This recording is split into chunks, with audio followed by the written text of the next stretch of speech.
Hello दोस्तों, नमस्कार दोस्तों, स्वागत है आप सभी का online data first YouTube channel पर। इस वीडियो में हम बात कर रहे हैं एक बड़ी और लेटेस्ट अपडेट के बारे में, जो कि संबंधित है उत्तर प्रदेश में 27,000 नई प्राइमरी शिक्षक भर्ती को लेकर जो आदेश है वो जारी कर दिया गया है। 27,000 नई प्राथमिक शिक्षक भर्ती को लेकर आदेश जारी करते हुए अगर बात की जाए, 27,713 पदों पर नई प्राथमिक शिक्षक भर्ती के विज्ञापन के संबंध में 4 पेज का जो आदेश है वो जारी किया गया है, जिसके अंदर अगर बात की जाए पूरी की पूरी डिटेल आप सभी के लिए बता दी गई है। चैनल को सब्सक्राइब करके बेल आइकन को दबा लें और वीडियो को लाइक कर दें, जिससे कि आपको रियल ऑथेंटिक जानकारी online data first study YouTube channel के माध्यम से मिलती रहे। सीधे शुरुआत करते हैं मुद्दे की और बड़ी अपडेट के बारे में। 27,713 पदों पर नई शिक्षक भर्ती को लेकर जो आदेश दिया गया था, उस आदेश के संबंध में अब डिटेल में कहीं ना कहीं जो आदेश है वो आ चुका है और इसी को लेकर इस वीडियो में बात की जा रही है। जिन अभ्यर्थियों को नहीं पता, मैं उनको बता दूं कि 68,500 के अंदर 27,000 से ज़्यादा जो पद खाली रह गए थे, उसके संबंध में ये मामला काफ़ी लंबे समय से कोर्ट में लटका हुआ था और कोर्ट में लटके होने की वजह से कहीं ना कहीं जो 27,000 से ज़्यादा पद हैं वो भर नहीं पा रहे थे। आपको पता होना चाहिए, सरकार ने विधानसभा चुनाव के समय भी आनन फानन में आकर के 17,000 शिक्षक भर्ती को लेकर अनाउंसमेंट की थी और 6,800 को 69,000 में जोड़े जाने की बात की थी, लेकिन वो भी नहीं हो सका क्योंकि मामला कोर्ट में चला गया और फिर सरकार बदल गई, या सरकार बदली तो नहीं लेकिन मंत्री बदल गए और उसके बाद आज तक इसको लेकर कहीं ना कहीं विवाद हाई कोर्ट या सुप्रीम कोर्ट के अंदर लगा हुआ था। हाई कोर्ट ने आदेश दिया था कि 27,000 पदों को नई प्राथमिक शिक्षक भर्ती के माध्यम से भरा जाए और उसके बाद में कुछ जो अभ्यर्थी चाहते थे नई शिक्षक भर्ती ना आए, 68,500 के अभ्यर्थियों के माध्यम से ही भर दिया जाए, वो इस मामले को लेकर सुप्रीम कोर्ट चले गए। अब सुप्रीम कोर्ट से भी मामला फाइनल हो गया है। फाइनल होने के साथ ही जो ऑर्डर है वो जारी हो गया है। कल मैंने इसको लेकर आप सभी को इसके बारे में जानकारी भी दी थी। यहाँ पे आप सभी के सामने वो ऑर्डर देखने के लिए मिल जाएगा, जिसको लेकर इस वीडियो में हम बात कर रहे हैं। कोर्ट नंबर 16 के अंदर इस मामले की सुनवाई देखने के लिए मिलती है। कहाँ पे होती है? सुप्रीम कोर्ट ऑफ इंडिया के अंदर। ये यहाँ पे आप सभी के सामने जो एप्लीकेशन नंबर है वो देखने के लिए मिल जाएगा। अब यहाँ पे वो सभी अभ्यर्थी हैं जो आपके सामने जिन्होंने याचिका दाखिल की थी। अगर बात की जाए यहाँ पे अभय भाई और स्टेट ऑफ यूपी के खिलाफ ये याचिका चल रही थी और इसी से संबंधित याचिका पर सुनवाई देखने के लिए मिलती है। ठीक है, यहाँ मैं आपको दिखा भी देता हूँ ये वाली याचिका। ठीक है, इसी के अंदर जब आप नीचे आएंगे तो यहाँ पे आप सभी के सामने जो मैटर है वो देखने के लिए मिलेगा। 6 दिसंबर 2024 को these matter were called on for hearing today. सुनवाई के लिए बुलाए गए थे। किसकी बेंच के अंदर? जस्टिस दीपांकर दत्ता और जस्टिस प्रशांत कुमार मिश्रा सर की बेंच के अंदर। यहाँ पेटिशनर के जो अधिवक्ता हैं वो लिखे हुए हैं, या सरकार के अधिवक्ता हैं। अब यहाँ पे आप सभी के सामने लिखा हुआ है, upon the hearing council for the court made the following order, यानी कि काउंसिल की सुनवाई के आधार पे अपना जो कोर्ट ने अपना ऑर्डर जारी किया है वो उनका क्या कहना है, उस बात को ध्यान से सुन लें। उन्होंने एक लाइन में काफ़ी कुछ चीज़ें क्लियर कर दी हैं। उनका कहना है, we are not incline to interfere with the इम्पल्स जजमेंट, यानी कि हम जो ऑर्डर दिया गया हाई कोर्ट के माध्यम से, ठीक है, उसको कहीं ना कहीं इंक्लाइन नहीं करते हैं, ना इंटरफेयर करते हैं। हम उस ऑर्डर के अंदर किसी प्रकार का कोई भी हस्तक्षेप नहीं करना चाहते हैं।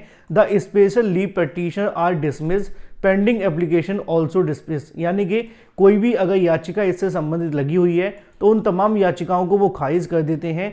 और ये भी कह दिया गया है कि वो किसी प्रकार का कोई भी आदेश इस मामले पर जारी नहीं कर रहे, या जो आदेश जारी किया गया उसमें किसी प्रकार का कोई भी जो आपके जजमेंट के अंदर इंटरफेयर नहीं करते।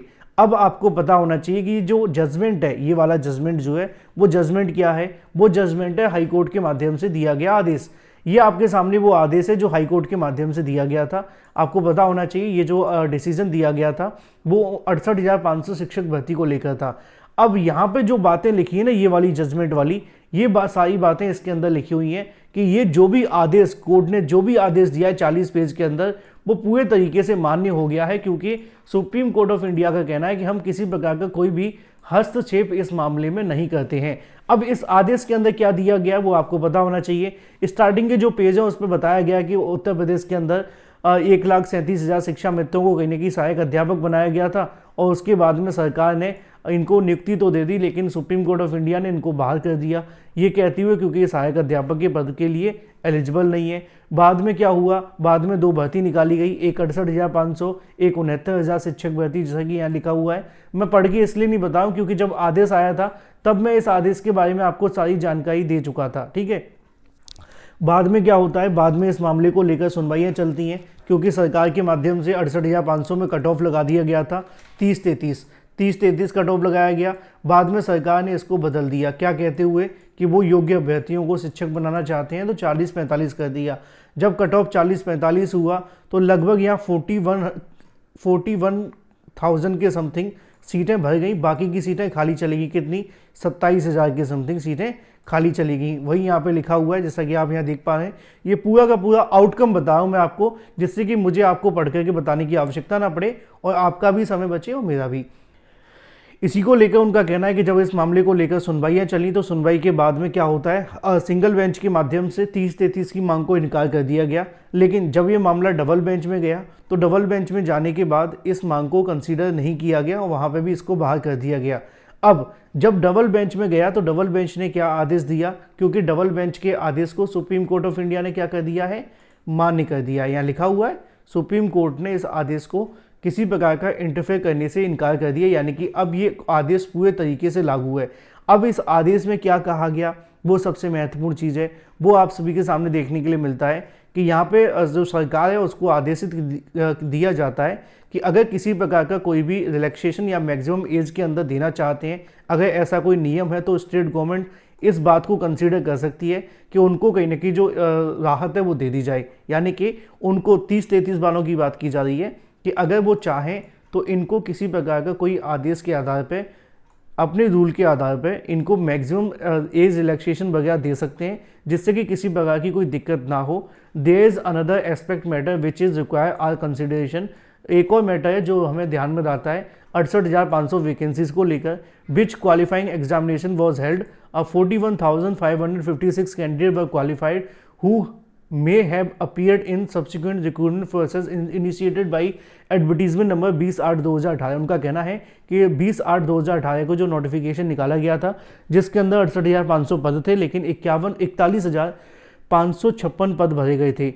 More over it is inform there after another recruitment process, यानी कि उसके बाद में एक और नई शिक्षक भर्ती निकाली जाती है 5/12/2018 को, और वो भर्ती देखने के लिए मिलती है 69,000 शिक्षक भर्ती, है ना।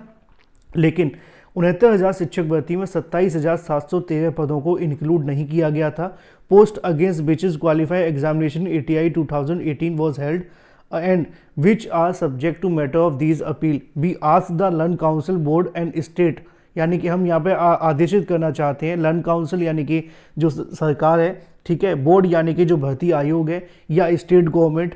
ATI has not been held after 2018, यानी कि 2018 के बाद में कोई भी नई शिक्षक भर्ती देखने के लिए नहीं मिली है। They submitted that there were some litigation pending, यानी कि कुछ याचिकाएं, कुछ मामले इसके संबंधित में पेंडिंग पड़े हुए हैं ऑफ द अदर एडवर्टीजमेंट, है ना।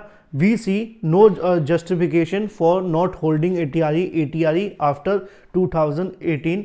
We therefore direct state government and board whosoever may be responsible, यानी कि कोई भी या तो भर्ती आयोग हो या सरकार हो जो इसके लिए जिम्मेदार है, take immediate step for holding ATI in terms of relevant rules unless there is any legal impediment in this regard.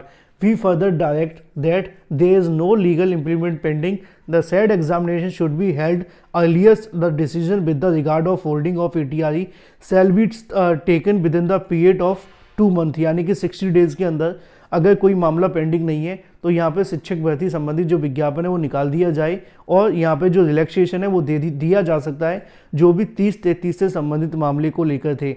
आगे लिखा हुआ है consideration as far may be permissible as per the law, there are any legal impediments and advertisement on effect should be publish in the 2 newspaper of Hindi और English, यानी कि 2 अलग अलग newspaper में इस भर्ती को लेकर जब विज्ञापन निकाला जाए तो जानकारी दी जाए, और इससे संबंधित और भी जो जानकारी है वो लिखा हुआ है। और साथ ही उनका कहना है कि state of UP so the candidate may be least know they know as to why the said examination not to being held, यानी कि उनका कहना है कि अगर कोई मामला पेंडिंग है या किसी प्रकार का कोई भी स्टेट यूपी के पास में प्रावधान नहीं है तो वो इससे संबंधित जानकारी न्यूज़पेपर में निकाल दें, जिससे कि जो भर्ती है वो क्यों नहीं निकाली जा रही है। इंक्लूसिव और कंक्लूड में आपको कर देता हूँ इस मामले को लेकर। मामला ये है कि जो 27,713 को लेकर आदेश सुप्रीम कोर्ट ऑफ इंडिया ने दिया था, sorry double bench of India ने दिया था, double bench of Allahabad high court ने दिया था, ठीक है, उस आदेश को सुप्रीम कोर्ट ऑफ इंडिया ने मोहर लगा दी है। उसमें उन्होंने किसी प्रकार का कोई भी हस्तक्षेप करने से इनकार कर दिया है। यानी कि ये आदेश जो डबल बेंच ने दिया था, सेम वही आदेश अब लागू रहेगा। इसमें 60 दिन के अंदर भर्ती निकालने के लिए भी कहा गया है, या फिर ये भी कहा गया कि अगर आपके पास में कोई मामला पेंडिंग है तो इस बात को ध्यान में रखा जाए और भर्ती को थोड़ा डिले कर दिया जाए। हालांकि ये बात थोड़ी सी गलत है। अब इस पर सरकार क्या करेगी, क्या 60 दिन के अंदर भर्ती निकालेगी या इसके अंदर इसी तरीके से मामले को पेंडिंग में रखा जाएगा, वो बाद में तय होगा। लेकिन सुप्रीम कोर्ट ऑफ इंडिया ने अपना जो ऑर्डर है वो जारी कर दिया है 60 दिनों के अंदर भर्ती निकाली जाने का। फिलहाल ये था पूरा का पूरा ऑर्डर। जो यहाँ पे जजमेंट की बात की गई थी वो भी मैंने आपको दिखा दिया है। आई होप कि आपके मन में अब कोई सवाल नहीं होगा। Thank you for watching this video.